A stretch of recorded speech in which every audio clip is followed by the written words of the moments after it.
Hi, this is Margaret Alvarez with your Gratitude Challenge Day 3. Today we will be using the book Wake Up Grateful by Kristi Nelson. In this book, there are 5 guiding principles to living a more grateful life. Today's focus, the ordinary is extraordinary. Hello and welcome back. So, the ordinary is extraordinary is the guiding principle that we're focusing on today. This guiding principle focuses on celebrating the ordinary things. Ordinary meaning something we have neglected or taken for granted. This is things, this is people. This really made me or helped me to focus on things and people, especially people that I see every day, people at work, taking that extra moment to say hello or goodbye or how are you doing? I think that it's really important. It's about humility and, treating people the way that we want to be treated, although that phrase becomes kind of overused. It's about really just focusing on just saying hi and actively having a conversation with somebody who is maybe doing you a service, somebody at the coffee shop or your cashier or whoever. One of the quotes I loved was not to walk past the extraordinary people we love, relegating them to the ordinary. And that really stuck out to me because I started to think about these people that I see all the time, rituals that I do, during the week when I'm on my way to work or, taking my son to get donuts or, walking past the same desk every day and always making sure that I say hello. So appreciating items, appreciating people, asking questions, giving your attention, really important. Do you ever have a conversation with somebody and they're trying to tell you something and then you get something in your mind that you want to talk about too because it relates to whatever they're talking about? So then you're thinking about that and not thinking about them or what they're talking about at that moment. We all do that. But this also made me think it's really important that we stop talking. Just let the person talk. Let them tell their story and just be there to listen. I think that in doing that, you're appreciating them and their time and what they're trying to say to you. I don't know, it just made me think about that. To look closely is the opposite of taking something for granted. I loved this quote from this guiding principle. Look closely is the opposite of taking something for granted.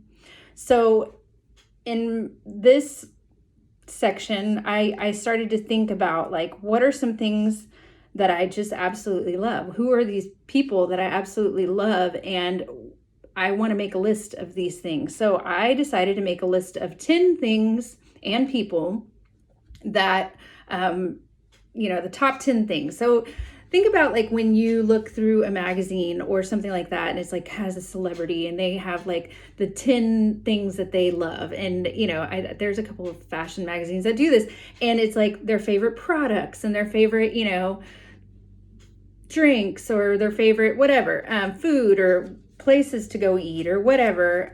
That's what I was thinking of. I just started to make this list. So I'm making a list of things that I love that make me happy, people that I see and that, that come around or around me on a daily basis or maybe weekly or at work or whatever.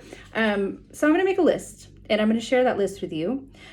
And then I'm going to share an art journaling activity prompt with you that involves this list. So you're going to take the list that you make and you're going to create in your journal a drawing and you're going to include all of those things. So I will share that with you. I hope you enjoy it. Stay tuned. Number 1 for me is my familia. I have a very big family and we're very close. I think it's really appropriate that I add them because I adore them and they are a big part of who I am. Number 2, family group text. We have a family group text that we all communicate through. We keep up with each other, what's going on. It is so awesome. It's turned into a really cool thing. Number 3, art. art has to be a part of this list. I've been teaching art as a career for 13 years, but I also thoroughly enjoy being an artist and I love being creative. It's been my passion since I was a kid. Number 4, old stuff. I really enjoy collecting antiques. I enjoy anything vintage. I enjoy anything that seems like it has a soul. I am pretty much obsessed with collecting things, and so I had to add that to the list. Number 5, ice cream. I love desserts so much, but ice cream makes me the happiest woman on the planet. Number 6, Rita. Rita is our school receptionist, but also a wonderful friend. It was so nice to be greeted by such a warm face each morning this past school year, especially because it was such a crazy year. Number 7, cooking. I absolutely love cooking and providing for my family, but I also love entertaining. So any chance I get to put some food together to make people happy, I am all about it. Number 8, eating out. I love a good meal, but I also just love the act of going to a restaurant, sitting down in a nice atmosphere and eating really good food. It is one of my absolute favorite things. Number 9, teaching children. It is such a gift to teach children art. I love my job and the connections that I make with all of the children that I teach. Number 10, my plant room. This is one of my favorite rooms in our house. It also happens to be the room where I exercise. It's bright and filled with plants, and it's a great space. Hi, so for today's art journaling prompt, you're going to need a Sharpie pen or a Sharpie marker will work just fine. You're going to need your art journal and those 10 things that you put on your list. You are going to be creating a sun with some beams coming out of it, and you're going to, in between each of those beams, you're going to write down all of those things that you put on your list. That's going to be the first step for our art journaling prompt.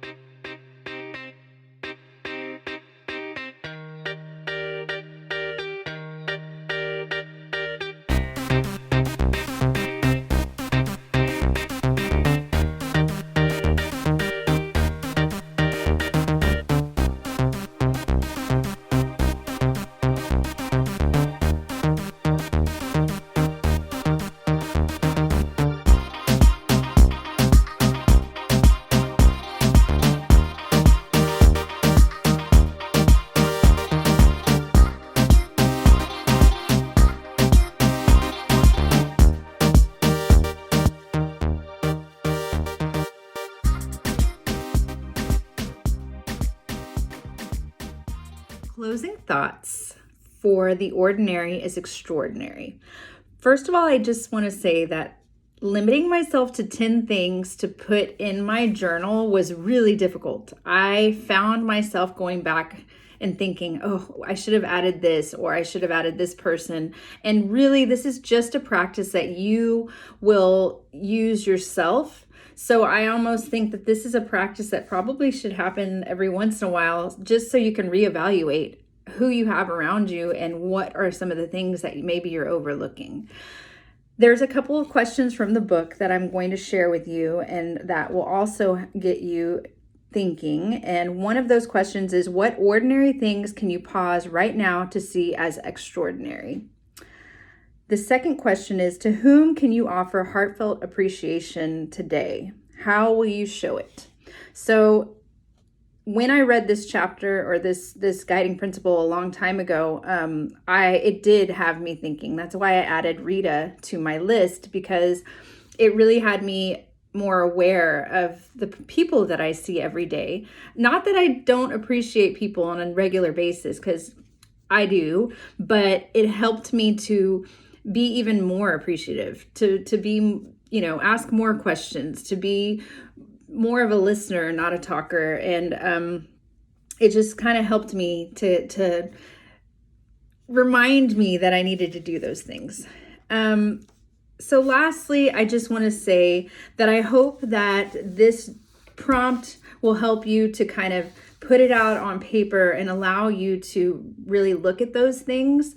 I hope that you enjoyed the process of coming up with your list, and I look forward to seeing you again for the next guiding principle, which is appreciation is generative.